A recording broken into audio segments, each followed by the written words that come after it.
Hare Krishna. I welcome you all to the session of question and answers.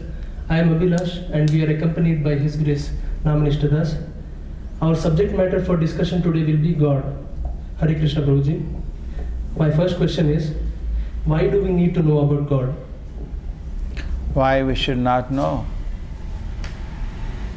Just like somebody says, I don't want to know who is my father. Isn't it surprising? Just eating, sleeping is not the business of life. The nature of human being is to inquire. And to inquire, what is the source, what is the origin of the whole cosmos that we see around us is very natural. Prabhuji, you said in the previous session that I am not this body but the soul. Now can you tell us what is the relationship between the soul and the body and the God? Soul, body, God, how they are related. So first you need to define God. Okay? Just like I say I'm searching for gold. Now you should know what is gold. Otherwise somebody will sell you stone or something else in that place. So same way we should know very clearly what is God, define God. As the God, the definition is Janmadi yasyata tartas charteshu bhigna swara tene brahma hridaya adi kavaye muhyante yata suryaha tejo varimritam yatha manimam yatarasi sargo amrisha dhamna svena sada nirasakokam satyam paramadhimahi. So big definition. In the first line itself we understand the God means is a source. This is the first verse of Bhagavatam. First canto, first chapter, first verse. God is the source of Janma, the creation. He is also the cause of the maintenance. He is also the cause of the destruction. Janmadi. Adi means others. Janma means the birth. Itarthas charteshu abhigna swarat is directly, indirectly conscious of everything. And swarat is fully independent. So in these ways we can understand God. He is conscious, He is swarat, and He is the source of the creation. So now how the jivas are related to God? The jivas and the God, the relation is that jivas are servants of the Lord. Just like my finger is here. The finger should obey my order. The finger is the servant of the body. The finger has no independent existence. So we have no independent existence. We are all servants of the Lord. And that is, our purpose of existence is fulfilled when we serve God. Just like if I have a watch in my hand. The watch has no purpose of existence unless I watch time. Otherwise it's useless. It has no value of existence. On its own it has no value of existence. So on our own we have no value in our existence. Our value only comes to existence when we are used by the Lord. Prabhuji, you said God is the source of everything. Is it the energy in the universe that we call as God, or does God have any form or any personality? Now the question is God energy or is God form? So I said define God as the origin, sarva karana karanam, Ishvara parama Krishna sachidananda vigraha, anadiradir govinda sarva karana karanam. This is the Brahma Samhita first verse. Now, anadi adi, He does not have an origin and He is the origin of everything. That is the definition of God. So how can God have an origin? It is not possible. So Prabhuji, how do I see this personality? If God is a personality, how do I realize Him? So God is a person. So origin, this meditation, that origin is a person. Now what kind of person is it? Okay? Definitely we exclude energy. Origin cannot be energy because energy cannot do anything purposeful. I'm just giving a theory. By this I cannot give you the God. But at least breaking the blocks which are generally spread. Most of the people have a confusion that God has no form, He is some energy, some power. It is atheism. All these are atheism. Theism means to understand God is a person. Like you are a person, your father is a person, your grandfather is a person, or Supreme Father is a person.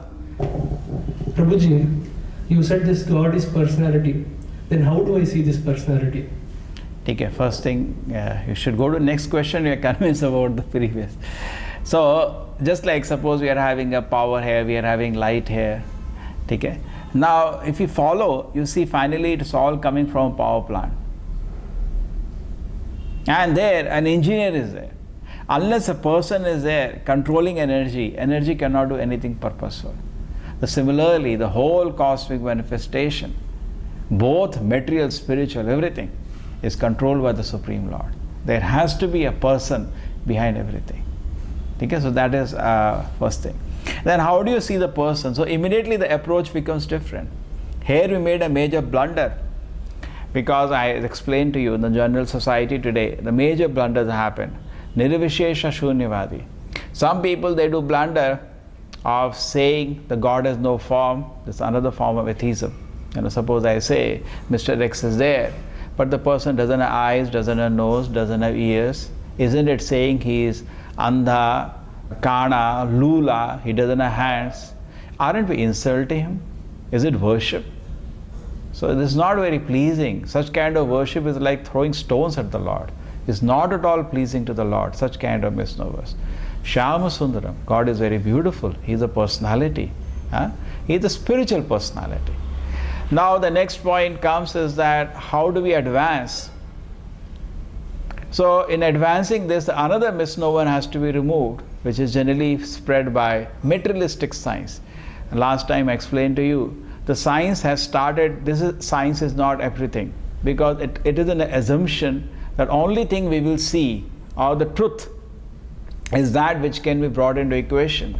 Therefore, materialistic science cannot understand anything spiritual, because it has chained itself, that we will study only those things which come under equations. Who told you to do that? That means you have limited and caged yourself within the domain of things which can come into mathematical equations. So you are limited to that. So then what happens is that because of being influenced by this two philosophies, because people start thinking everything has to come under equation, soul doesn't come, because soul is conscious, it has free will. You cannot bring it down to an equation of free will. If I want, I'll get up now. If I want, I'll keep sitting. This cannot be brought inside an equation. The God, Swarat, who is fully independent, sir, is not inside any one of your equations. So when you approach a personality, there will be 9 stages. So what are these 9 stages now? Different from where you have been approaching in materialistic science or any other form. Here you are approaching a personality. So initially it begins with liking. This liking, Shraddha Shabde Vishwasa Sudhita Nishaya Krishna Bhakti Kaili Sarva Karma Kritahaya.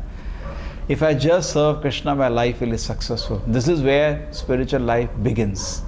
Doesn't end there, begins at this point. I develop an initial liking. I want to serve Krishna. Then next what happens is that you look for devotees who also love and serve Krishna. You go into their association. That is called Shraddha Sadhu Sangha. Then next you go to Bhajana Kriya. You take up the activities for self-purification. Like we request everybody to chant Hare Krishna.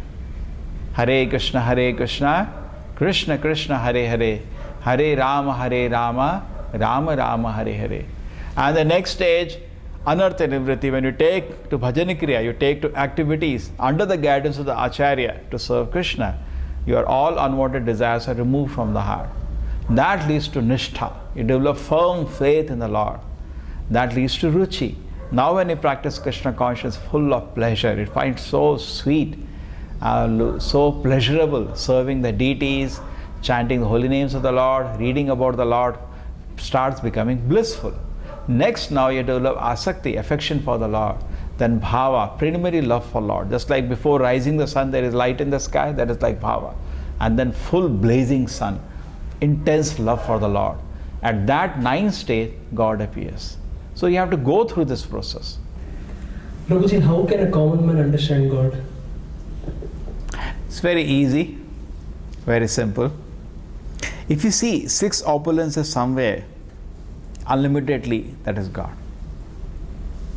Akarshati iti Krishna is attractor. God is all attractor.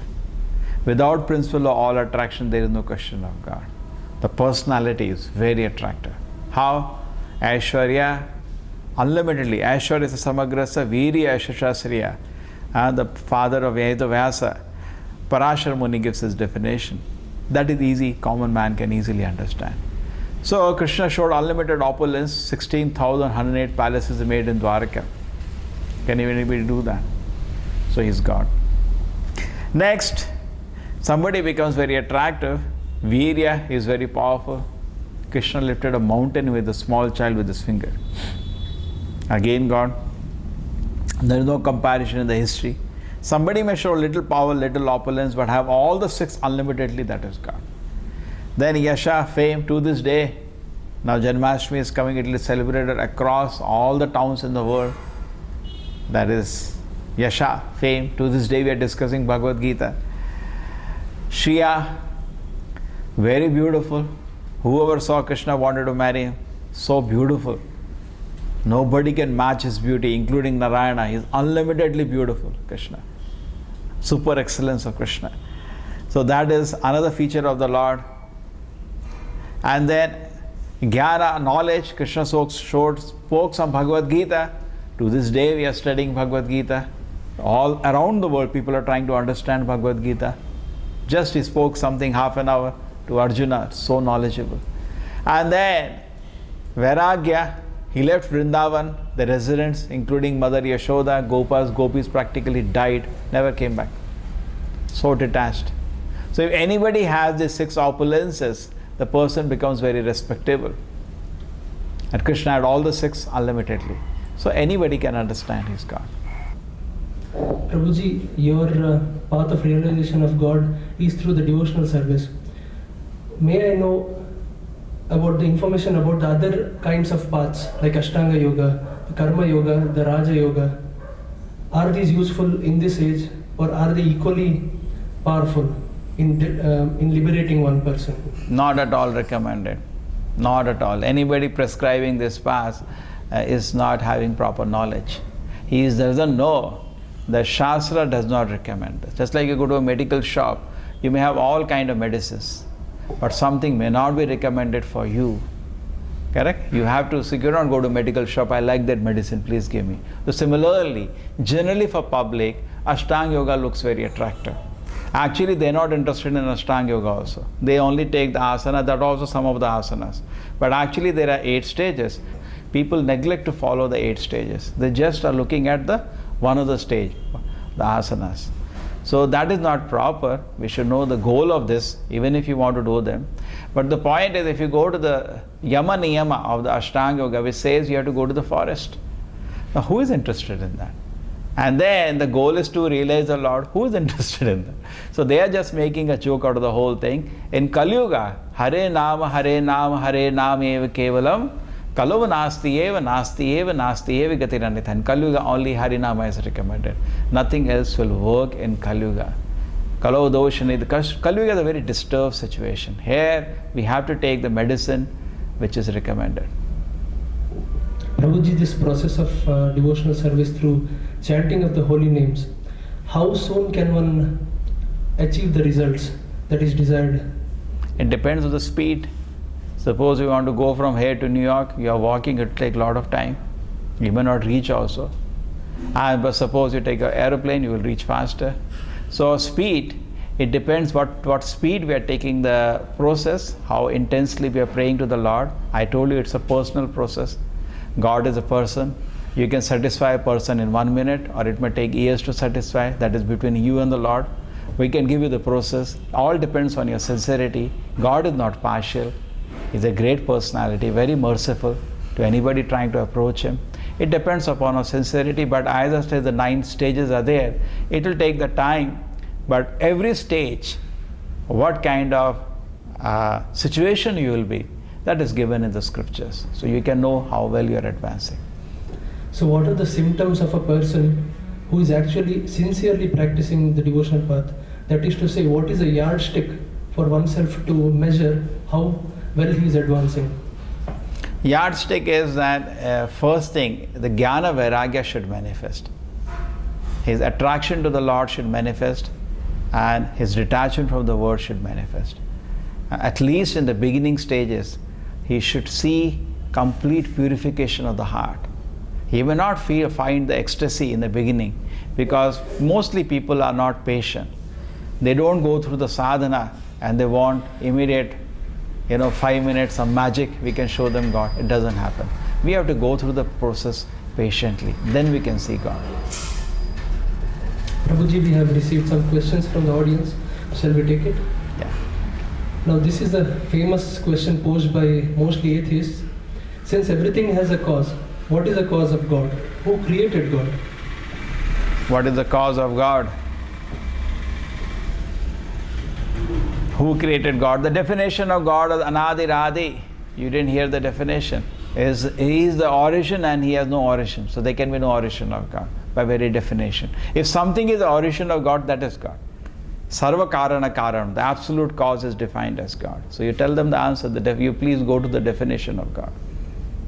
Okay, the next question is, why are there so many gods being worshipped in India? Because people don't know what is God. I heard in some place people are worshipping donkey also as God. Anything they will do. Because their idea of God is somebody who gives some blessings or material problems are solved. That is now, this God is not working out, let me try that. Just like people try job, this job is not working out. That is not God. God is the absolute source. Okay? So there is no question of many gods. God has to be one. It's a common sense. God has to be one. Millions of gods, that is another feature, because in the Veda there is not only discussion of the supreme controller, but there is also discussion in the Vedic literatures, Gita, Bhagavatam, of unlimited number of crores of administrators who are working on behalf of God. So we have to understand in that way. Half knowledge is a dangerous thing. So most of the people think the administrators are equal to God. It is their fault. The next question is, why do I need a guru? Can't I follow my own methods of self-realization, that which suits me? Do you learn engineering sitting at home? You go to the college. Do you learn medicine going at home? You have any problem? You go to a doctor. So in any field of knowledge, we go to an authority. So why there is an hesitation? If there is a science, it has to be learned. Something to be learned, you have to go to an authority. You cannot imagine on your own. The next question is, why do bad things happen to good people? First thing, it's very relative. Who is good in this world? And on top of it, you might have seen the person for a small instance, but if you see his whole life, or maybe, just like you discussed last time, we are not body or soul in a previous life, there was some activity for which the person got unpunished, so he has to be reformed. So therefore, sometimes we see surprise, even though for the short period you are seeing the person, his life has been very virtuous, he has to take reaction for some unholy act which is did before. Okay, the next question is, this is a short one. Can you show me God? No, it's not a joke. It's not a 5 minutes. I told you, Shraddha, Sadhu Sangha, there are 9 stages.